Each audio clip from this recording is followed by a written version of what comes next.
Women's wrestling is more talented and deep now than it has ever been. Yet, it is still severely underutilized, mainly in WWE. So that's what I'll be talking about in this video. I'm just gonna kind of be yapping about how misused the women's division is and how big of a problem it is.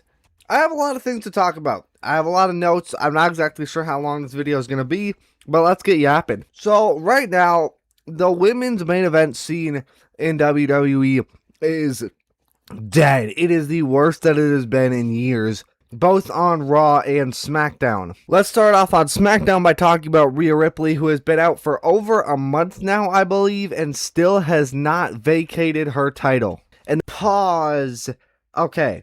I recorded this video before Rhea Ripley, the Rhea Ripley ladder match for the women's championship was announced at SummerSlam. So now this is future me, still before the video comes out, but future me telling you that they did announce they will be crowning a new WWE Women's Champion at SummerSlam. However, they said it's going to be an interim champion, meaning Rhea technically remains the champion, which doesn't make any sense at all. I have no clue what that means. They are so unbelievably desperate to keep this title on Rhea Ripley. They are clinging on to this like their life depends on it. And either way, it should not have taken them this long to make this decision. That is ridiculous, and there's absolutely no reason for it. If they want Rhea to have the title so bad when she comes back, just have her vacate it, have Charlotte versus Jade for the title, and it's looking like she's not going to be available for SummerSlam. Just have that match be for the title. Whenever Rhea comes back, she can win the title back. Just give, there's no women competing for the title right now. You need to constantly have something like that. You need to have that women's main event title on SmackDown. You can't just completely neglect the women's main event scene. Maybe if she can come back for a match at SummerSlam, I can understand it, but it really doesn't look like that's going to be the case. We are less than 3 weeks away, and she is still very much not back. And don't even get me started on Liv Morgan and the women's main event picture on Raw. She won the title in less than 10 minutes at WrestleMania when she could have put on an absolute heater, a 15-20 minute heater with one of the best professional wrestlers in the world, Stephanie Vaquer, and then hasn't defended the title a single time. No live event defenses do not count. They never have, and I don't know why we're counting it for Liv Morgan.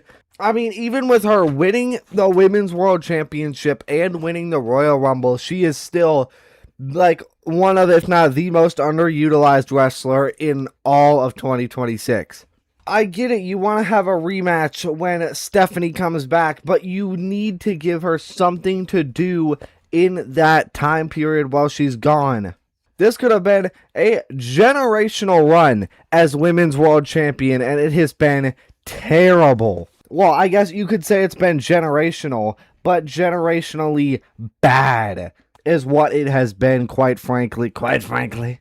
And then, instead of giving her a title defense against Paige, against Raquel, she could have left by now. A fun program with Bayley, with Lyra, with Alexa Bliss. Do a fun little mini feud with Ivy Nile or something. Literally just do anything. But they couldn't even do that. And instead, they put her, the Women's World Champion, in the Queen of the Ring tournament to try to win another world title. I mean, and she made it to the finals. It is, oh my god, it is horrible. Danhausen cursed her at Night of Champions too, but I think he might have secretly cursed her 3 months ago, because it's been terrible.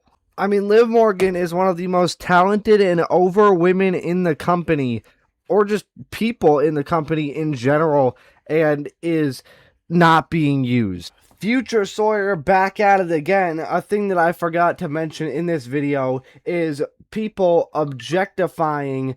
It happens to men too, but it's about 95% objectifying women in the WWE. Now, let me make this crystal clear.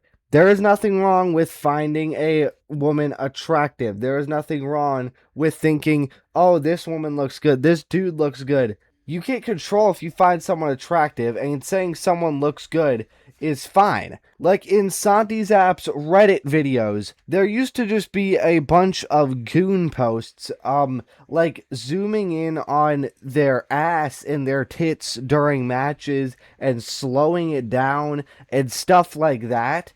That is perverted, creepy shit. Now, if a woman posts a picture of herself on Instagram in a provocative outfit or something, and you say, oh, she looks good, that's fine. She posted that herself. And more issues come in when people are saying stuff like, step on me, mommy, or like, let me suck your toes, or just weird stuff like that.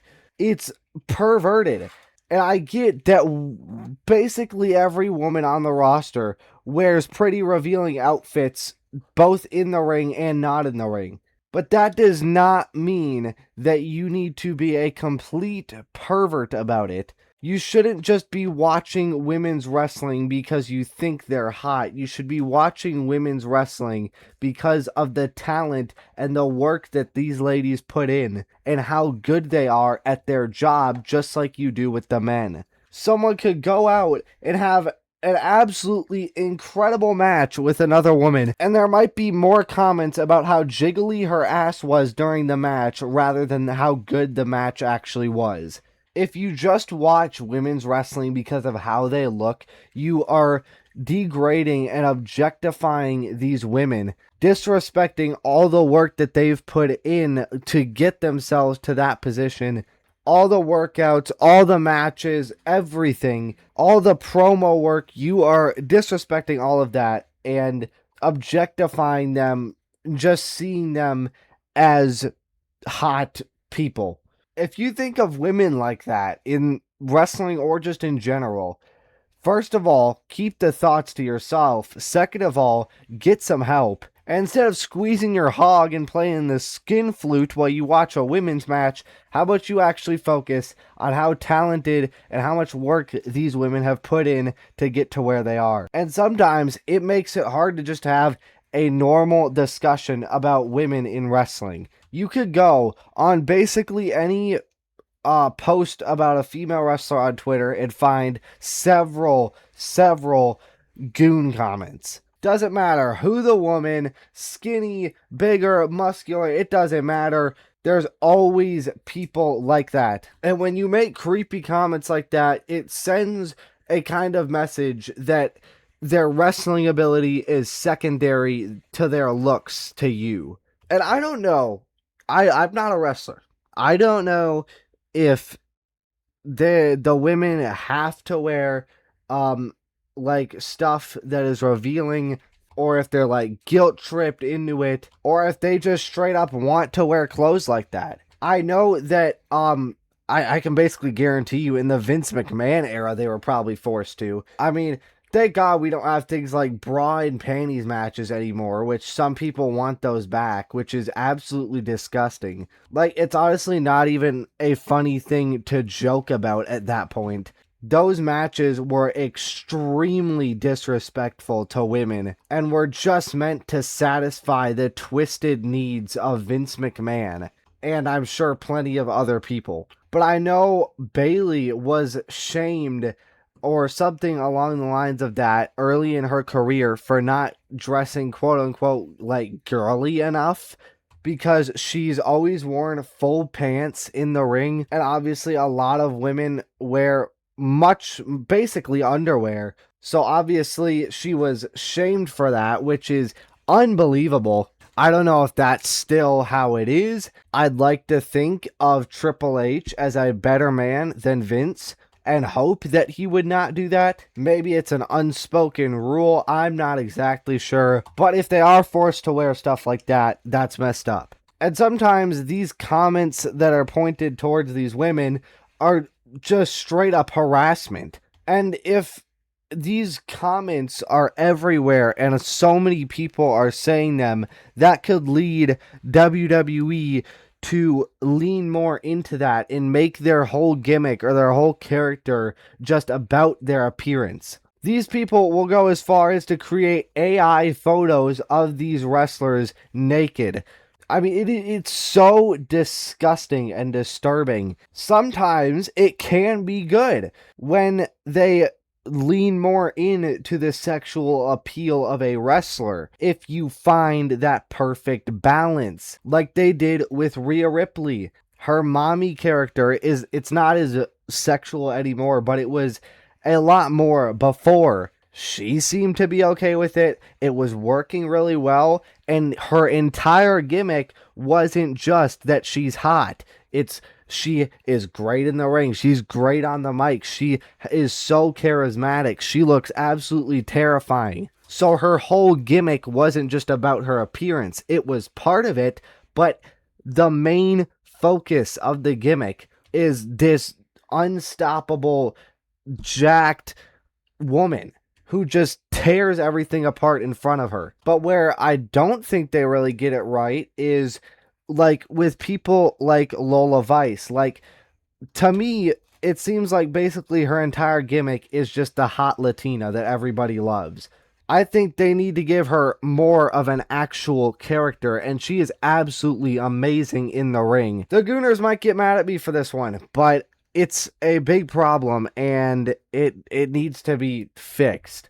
Again, I'm going to be clear. It's okay to find wrestlers attractive. It is not okay to make perverted comments about them. She is gorgeous. She looks beautiful. She did great. Those are fine. Step on me, mommy.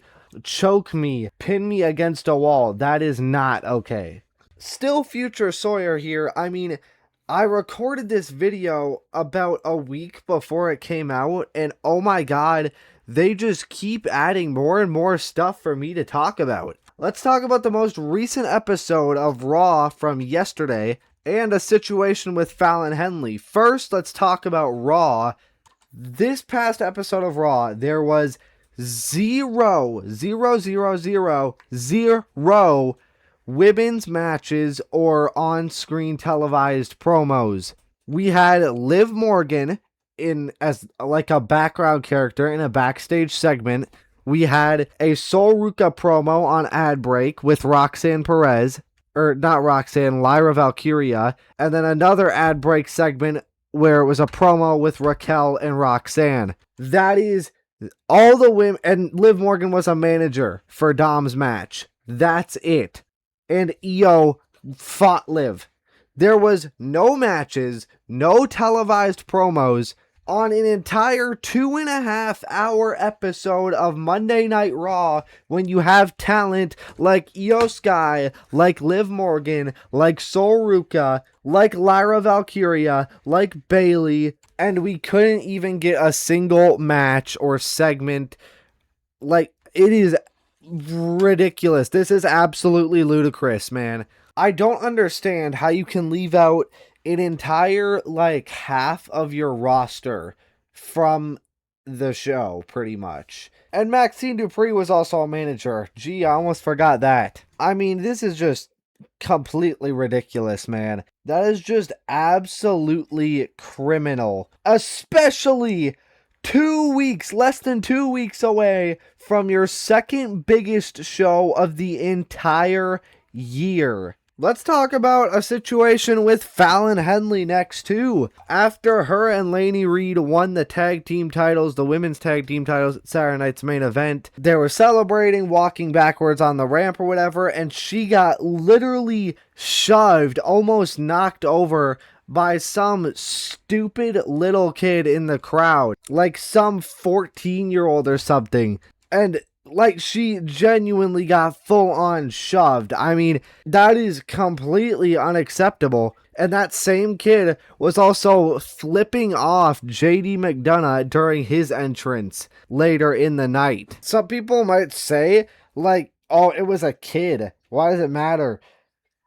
It absolutely matters. It doesn't matter if it's a infant or if it's a 95-year-old man. People shouldn't be touching wrestlers, let alone full on shoving them. And this isn't really just a problem with female wrestlers as much as just a problem with wrestlers in general. Fans thinking that they're allowed to touch and grope and obviously shove WWE wrestlers, it's just unacceptable. And one more thing, actually. WWE seems to refuse to elevate other women to the main event scene.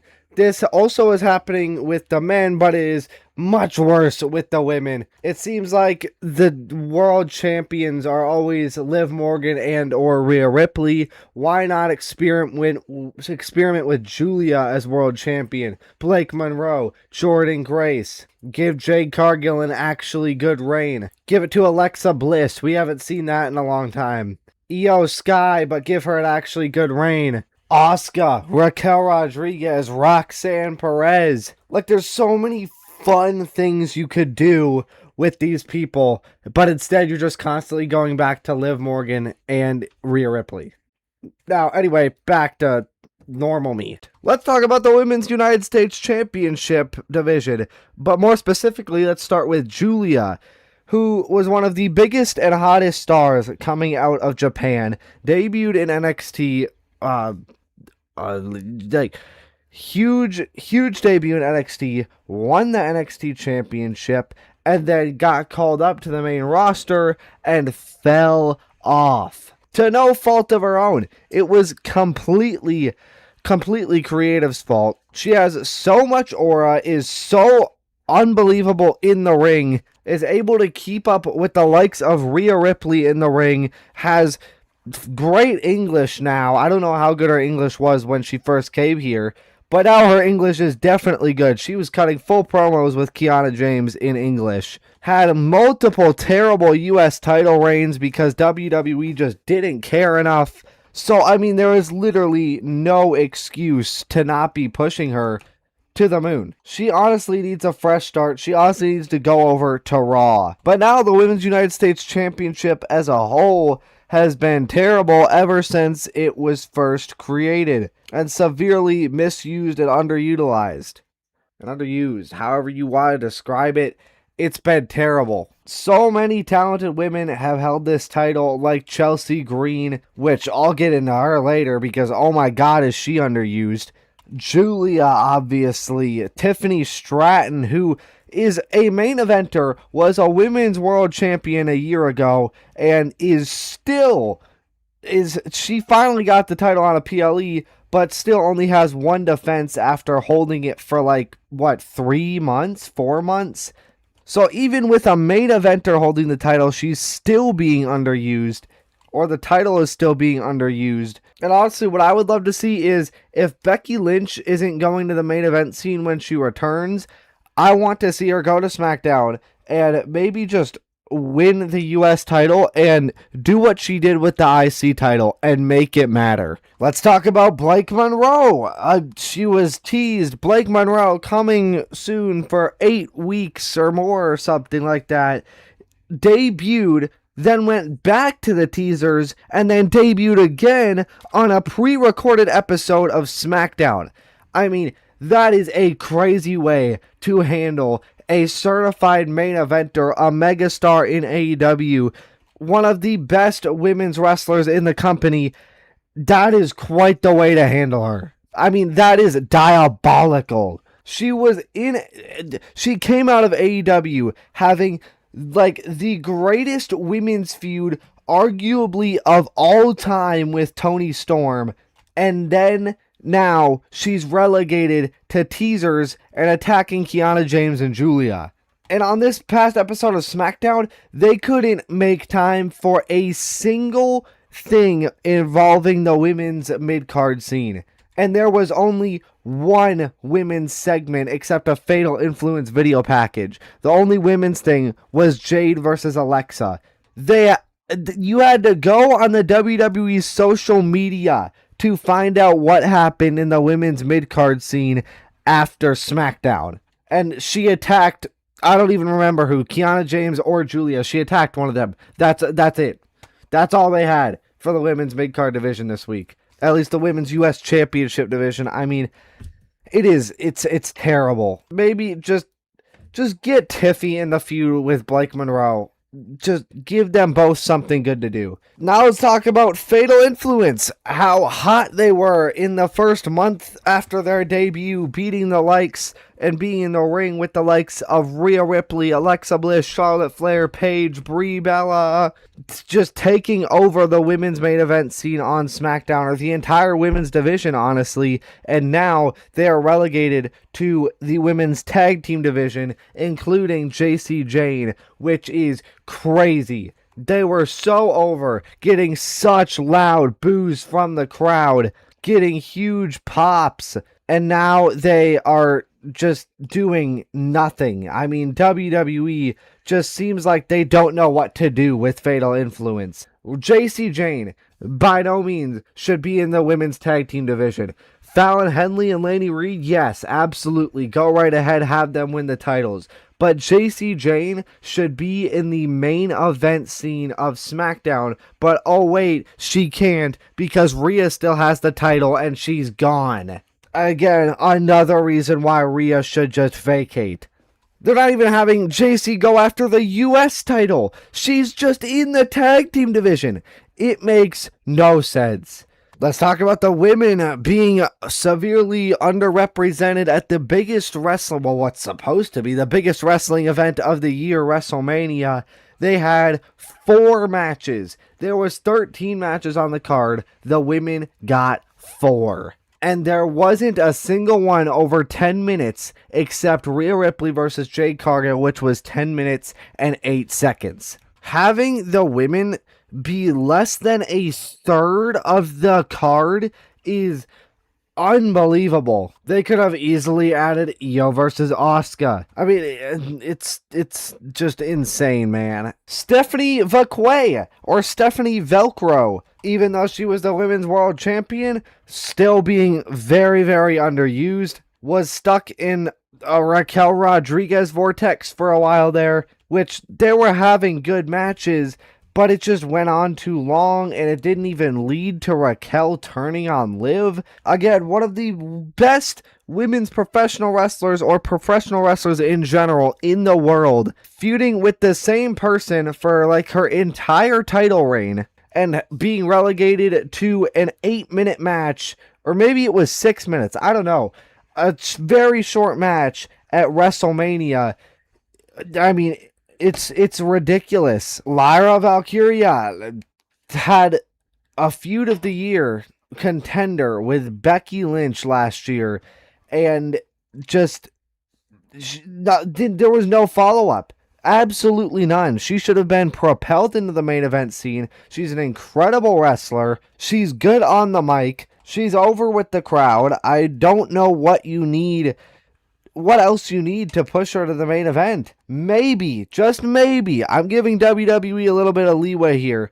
Maybe she will get pushed off of the back of this heel turn. However, I can't really trust WWE to do that at all. She could be a genuine cornerstone of women's professional wrestling for the next 15 years. Jordynne Grace, another extremely talented wrestler, was at the top of TNA, fell off when she got to WWE. She had a feud with Jade Cargill, that was great, and then they just stopped caring. She got injured for a bit there, but then she came back and still, she didn't even make a return on SmackDown. She made a return on Main Event. And they have done nothing with her since, and she is barely ever featured. Have her in the U.S. Championship division. I mean, put her in the main event. She would fit in perfectly in either of those. Let's talk about Asuka. Her and Kyrie were like terrible tag team champions. They lost them on the Raw premiere in 2026, I think. The Raw premiere, yeah. At least I think, or it was soon after that, I don't know. Then they started the abusive storyline, or no, that started earlier, but They had the abusive storyline where Asuka was abusive to Kairi, and it was getting featured every week. It was interesting. People were intrigued, and then they just didn't care to pay it off. They just released Kairi Sane, and we just got blue balled. We never got to see the climax of this story, of that big moment of Kairi turning on Asuka finally and standing up for herself. And then they gave us the banger Io versus Asuka match at Backlash, but there was no point to the match. There was no reason for Io and Asuka to be fighting because Kairi Sane wasn't even there anymore. The whole point of that match was supposed to be Kairi Sane, and basically they had the match for no reason. Some people might point to Evolution last year. That thing had a 2-week build. WWE did not care about Evolution, and they had it go head to head with AEW All In, or maybe it was the day after.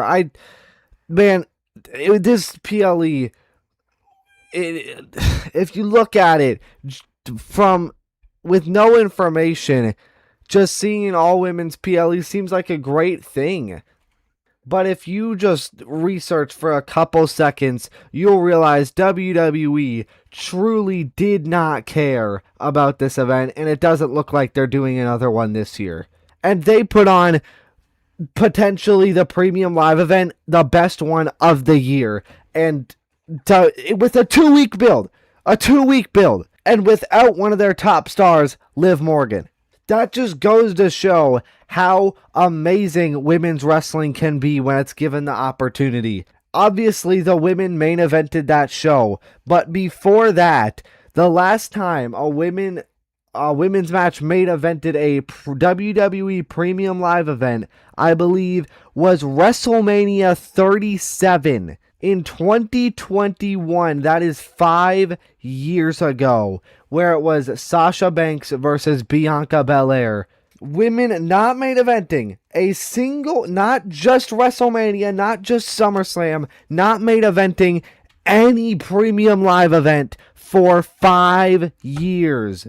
Or 4, I guess, at the time of Evolution. That is criminal. That should be a federal offense. I don't understand it. As women's wrestling is getting better and better, having a deeper and deeper roster, getting more and more talented, WWE doesn't care more and more. They just, it's so unbelievably dumb and ridiculous and stupid. Now let's talk about the women's tag team division. They just do not care about that for months and months, possibly years. And then when they have 2 single stars who are women who have nothing else to do, they put them together in a tag team, have them win the tag titles, make the division matter for a couple months, they lose the titles, and then they go back to not caring. And there is not a single real true women's tag team on the entirety of the women's roster except the Bella Twins. They had that one tag team who was getting called up from NXT. I can't remember their names. I think one of them was maybe Kaden Carter or something. I don't remember their name, but they released them. They got Lash Legend used to be in a tag team with another girl. I don't remember her name, but she got released. I mean, there is not a single real women's tag team except the Bella Twins. Let's talk a little bit about Candice LeRae. She is literally doing nothing. She is standing next to her planking husband every week doing nothing. She doesn't even say anything most weeks. She just stands there frustrated. A phenomenal in-ring wrestler. I don't know how good she is on the mic. I've never really seen her on the mic. How good or bad she is, I don't know. I have no clue. But having one of the best in-ring wrestlers in the women's division be relegated to just nothing, literally nothing every week is crazy. And the last time she was even in a match, I believe, was the Royal Rumble. And the last time she had a singles match, Dear God help me, I have no clue. I think it was against Jordan Grace, but I don't even know when it was. Let's talk about Chelsea Green, potentially the most underused woman in all of WWE of all time, potentially. She is unbelievably good at playing the character that she does. She's a great heel and has been getting consistently great pops every single week, and they have been getting louder and louder on SmackDown every week. She is doing incredible things with Tiffany Stratton. And then you have people like Michael Hayes saying she's not main event worthy. She's the one who puts people into the main event. Like, that is unbelievably disrespectful. She is so good. She should be in the main event scene without a doubt. She is hilarious. She is a really solid in-ring worker. Her character fits her perfectly. I mean, I don't know what else you want from Chelsea Green to show that. I don't know what else you need to see to put her in the main event. I don't get it, man. So many of these things are just brain dead, stupid decisions, man. Main point of this video: give women more time on TV. Push more women to the main event scene. Have them main event premium live events. They hardly ever main event of episodes of Raw and SmackDown. Fix the Women's World Championship scene. Like, there's just so many issues. But yeah, I just kind of felt like yapping about that. Thank you all so much for watching. Let me know your thoughts. Like and subscribe if you want. And bye.